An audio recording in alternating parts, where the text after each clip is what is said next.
Twins. Welcome into the Elias Game Plan. Another edition. Anita Marks, Rob Tracy, Frank Lalabarda is joining us as well. Gentlemen, it is Major League Baseball week. Why? It is opening day is around the corner. It's one of my favorite days. It's the day that you want to take off of work. You want to go to the ballpark. You want to take it all in. Might be a little cold, especially if you're here in New York. Hopefully the Yankees don't get rained out. But it's one of the best days of the year. So we're going to talk about Major League Baseball futures and bets, of course, that you can get in on, teams that you can root for throughout the season, and who both Frank and Rob think are going to do well. You guys ready? Yep. We're ready. All right, let's get into it. All right, let's start first and foremost in the American League East. Now, Frank, you're going to handle the American League. Rob, you're going to focus on the National League. Yep. So the American League East, it's going to be, I think it's going to be a competitive division again. We're here in New York. So, and I host Sports Talk Radio on 98.7 ESPN in New York. Michael Kay is on the radio station. I talked to a lot of Yankee fans. They're disappointed that the Yankees did not make more moves during the hot stove preseason, and everybody likes Toronto. Is that where you're flowing, Frank? Unfortunately, I am flowing to Toronto. I know my coworker Randy Robles will be very happy that I'm finally giving in, or he'll be very sad that I'm actually picking Toronto. We don't know. Soon we'll find out in 6 months where that goes. But I mean, I think coming off the season they had last year, that their offense is it's off the charts. That infield, after adding Chapman, they're going to be so much better on the offensive side of the board. I just think that it's going to be tough. And they added some pitching for some depth, so they're a little bit better on the mound.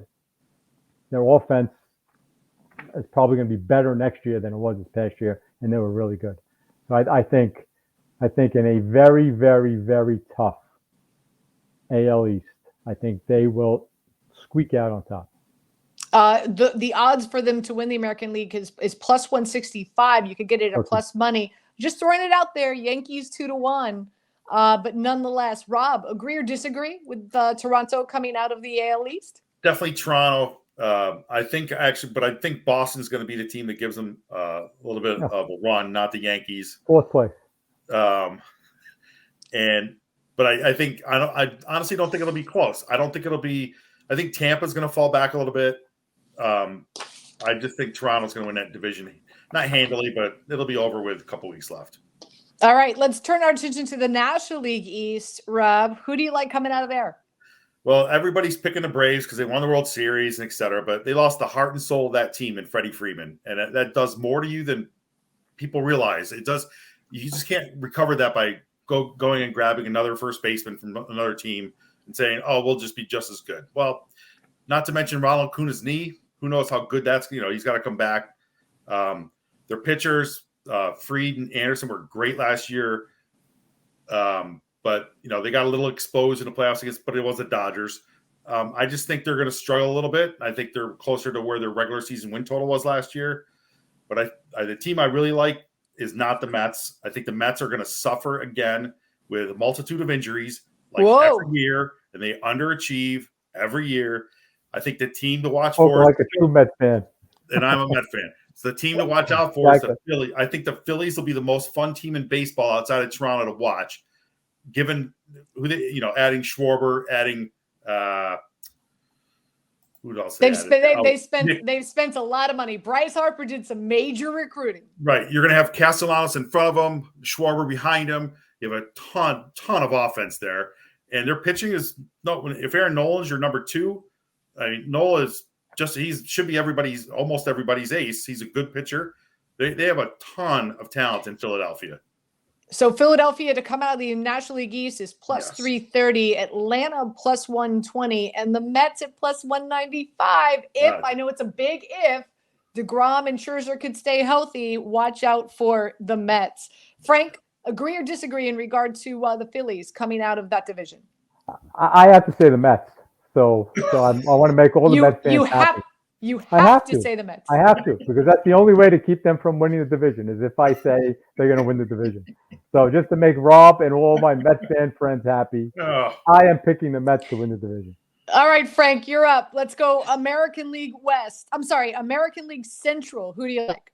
I mean, I think it's far and away the White Sox. That division is on the weak side, so a couple of the teams got a little bit better, but they didn't improve themselves nearly enough. The White Sox bringing back their top 5 offense they had last year.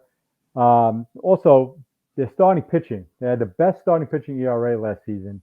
I know Lynn's a little banged up right now, but I think Giolito and the rest of them, they're gonna put up another good year. And I think their bullpen, they got Graveman. I think their bullpen, which was good last year, is gonna be a little bit even better this year. So I think they've run away. You're playing 80 games against that division.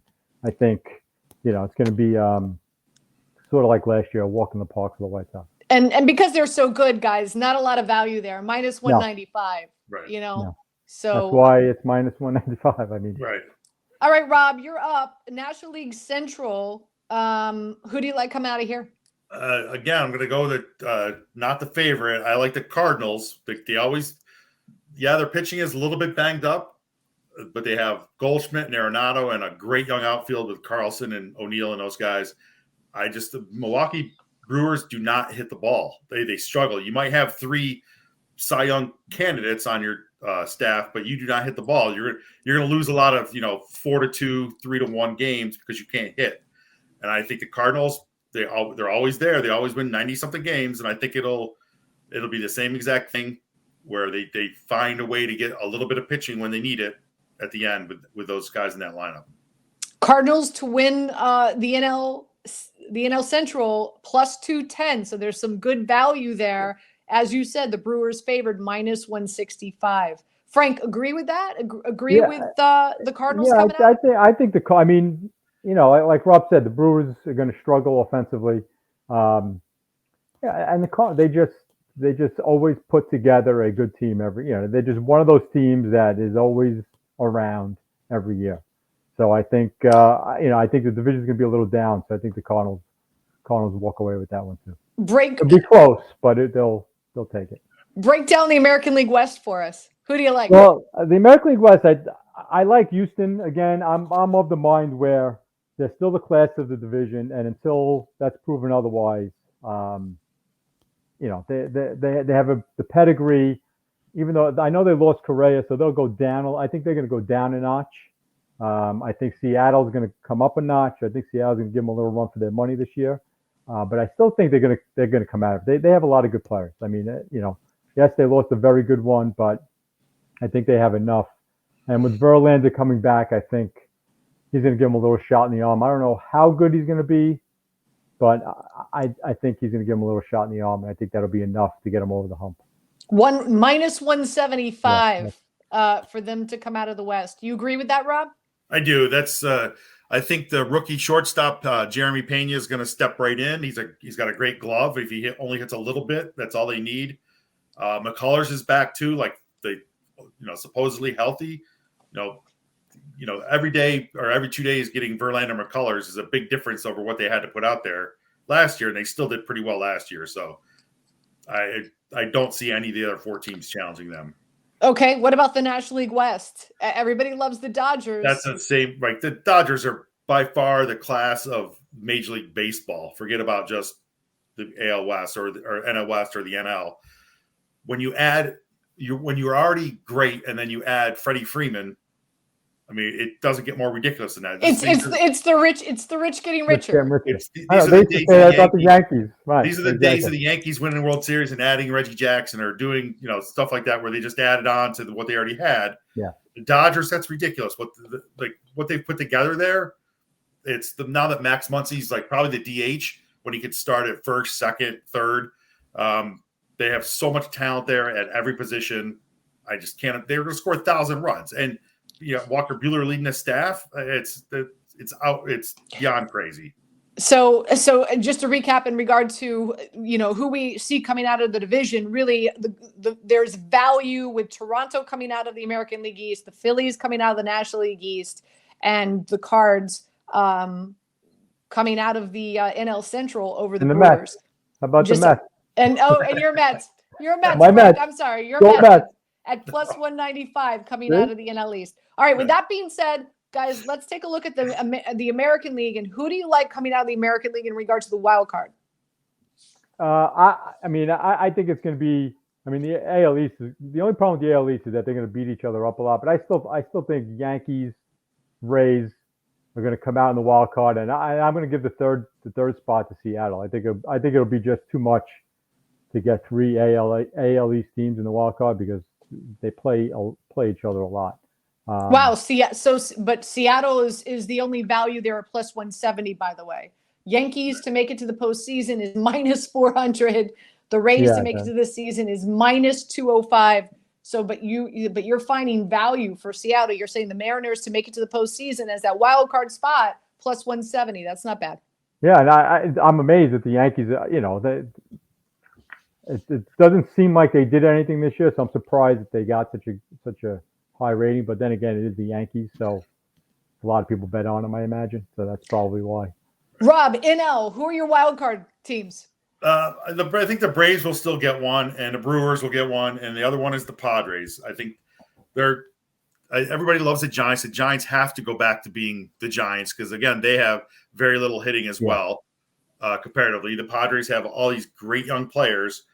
Tatis, if he's healthy, he's going to lead that line. Right, and then the Giants, they they're not Posey this year. That's sort of like Freeman. Right. And just to point out, like, and in my personal opinion, so since 2013, when the teams went to two 15-team leagues, the sixth best team each year average win was 85 in the National League. So that means your goal is you have to think, can you win 85 games? So you got to look at these. I only see 8 teams in the National League that can win 85 games. The other 2 being the Mets and the Giants. None of the other ones are going to win 85 games. There you go. So your goal is so you're basically 8 teams fighting for 6 spots. And in the American League, it's 87 wins. So you have to think, can these teams get to 87 wins to get in? So I disagree with Frank a little bit on that. I like Boston over Tampa, and I like the Angels over Seattle getting in because I think Trout and Ohtani are just going to drag that team into the playoffs finally. Okay, so with that being said, now we have a clear picture of who you envision making the way to the postseason. Who is your World Series matchup and who wins? Frank, let's start with you. I'm going to go with Toronto Dodgers. Dodgers winning. Okay, that's it. That's it. But, right. What else? What else is there? I mean, Rob, just a few minutes ago, you broke it down just how right. The Dodgers. I have the Dodgers winning, but I like the White Sox to in a 7-game series against the Blue Jays. I like the White Sox. Their hitting is equal. And I think Chicago's got a deeper starting. They're going to go 3 deep rotation-wise. I'm not sure who the third guy out of Toronto is going to be, but I think the White Sox in a 7-game series would win that series. You know that there's quite a few people who do like the White Sox to win the World Series. Do you feel? I mean, obviously, listen, the makeup of these teams, as we know, aren't what they're going to be, especially as we get closer to the trade deadline. Right. When July rolls around, teams are going to want to sell. I'm sure the White Sox are going to be buyers. But based on what you feel that with what you see right now from the White Sox, do you give them a chance at all to upset the Dodgers in the World Series? Not at all. No. Okay. around the first round. I was in Chicago for the World Series in 2005 that they won. The fans didn't even care. Like, I mean, not to crap on their fans, but there was no excitement. It's night and day. It's night and day to go to a Cubs game, right? And sit in the outfield. White Sox fans don't even care, so they don't have that in their corner. Like, it's really weird. So that's interesting. Okay, let's end on this. Let's end on some player awards. Okay, so let's start with the American League and National League Cy Young. Rob, who do you like? Well, I like Walker Buehler from the Dodgers because they're going to score 1,000 runs. He's probably going to get 8 runs of support and win 25 games. And he's already a great pitcher. You know, he's going to throw up a 2.50 ERA with just monster numbers. So I think he's going to run away with it in the National League. American League, I like a really nice bounce back. Season from Shane Bieber or the Indians or the Guardians, excuse me. I don't know. I'd be shocked to see Verlander pitch the whole season to get that much into it. Garrett Cole, not a fan anymore. But so I Of course, think because he's Bieber on the Yankees. That's why. in a weak year for the AL Cy Young, I like Bieber taking it. Bieber, by the way, 7-1. Just FYI. Frank, what say you? Well, first of all, it's going to take me about 5 years to get Guardians correct. So I'm just going to call them the Cleveland baseball team. So it'll be a lot easier to remember. In the AL, I'm going to go with Giolito. I think he's going to, he's still pretty young. I think he's going to be a little bit better next year, and I like him. I like him coming out of the AL side. I think there's a good value there for him. On the NL side, I'm going to go with a wild card. I'm going to pick Nola on the Phillies. I think I think he's a good young pitcher. He's going to have the same run support like Buehler gets, and he's got a good sidekick in Wheeler. I'm going to go with Nola in the NL. And last but not least, who's your MVP? Rob, who do you got? Well, I think the American League is Vlad in a walk. I think he's going to. I think not that he got screwed because Ohtani had such a fantastic year last year, but I think Ohtani's pitching this year might be a little bit down. I think Vlad's going to go absolutely crazy in that lineup. So I think he's going to run away with it there. And I think I have to go with one of the Dodgers, and I think Trey Turner is going to benefit the most by having more hitters behind him. He's got the ability to steal 50 bases and hit 25 home runs and hit 330. So I think he's going to have an absolute great year for the Dodgers. He's going to lead them. Ohtani, by the way, plus 350 to win the MVP. Vlad, 5-1. Just FYI. Right. Frank, what say you? Who are your MVPs in the American League and the National League? Well, I'm probably Vlad's going to win, but I think I have a little sleeper, Wander Franco. I think he's wonderful. So I think he's going to have terrible. Terrible, I know. Really? Hey, it's an old man joke. Kids. Those are dad jokes. It's dad jokes. What are you going to do? I'm really, really excited, even though he's on the Rays and he's sort of he's a great young player. Thorn in the Yankee side probably, but I'm really looking forward to seeing what he's going to do this year. I think he's a dynamic player, and I think he's going to give Vlad a little run for MVP. 18-1. 18-1, Frank. Not bad. There you go. And for NL, I'm going to go with the same lines of Rob by picking a Dodgers player, but I'm going to go with Mookie Betts. I think he's going to benefit a lot. He's going to have guys on base all the time. He's going to have guys hitting behind him, and he's a very good offensive player, and he's going to really benefit from that lineup. Great guy stuff. Either of you taking in opening day with the Mets or the Yankees? Are you guys going out to the ballpark? No. But the downside of working in sports is you got to work on these very important days. Opening My day, first game will be Series. I live 5 minutes from the Yankees AAA park. I'll go see them play. Yeah, I'll wait to go. Right. When it's a little warmer, I'm an old man. It's got to be a little warmer. The crowd's got to be less. I can't, fight for parking. It's got to be a day game. I got to be home by 7 o'clock. All those things. Rules. Typical. Well, maybe the three of us could take in a game one afternoon. Maybe we make it an Elias field trip. We all go. Anyway, gentlemen, thank you so much. Everybody, enjoy. If you are heading out to the ballpark, enjoy opening day. And hopefully all of us here from Elias gave you some great Elias insight on some futures that you can dabble in before the season kicks off. So good luck.